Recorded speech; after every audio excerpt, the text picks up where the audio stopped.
கோர்ட்ல ஏதாவது அழகா பேசுவாங்கன்னு சொல்லுவாங்க.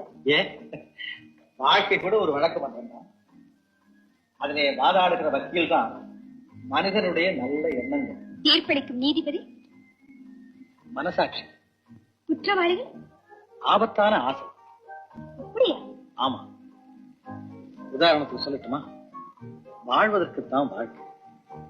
சில பேர் அதை மறந்துட்டு சாக விரும்புறாங்களே, அது ஆபத்தான ஆசை இல்லையா? அது பெரிய குற்றம் இல்லையா? நீலா, சாவு நம்ம தேடி வரணும், சாவை தேடி நாம் போகக்கூடாது. நிம்மதி இல்லாத வாழ்க்கையில இருப்பதுதான் நல்லது.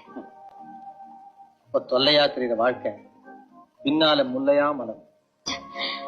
எனக்கு என்னமோ பயமா இருக்கு. பைத்தியம். பயம்ங்கிறது சுவத்துல ஒட்ட சுண்ணாம்பு மாறி தட்டினா பொட்டுன்னு விழுந்துடும்.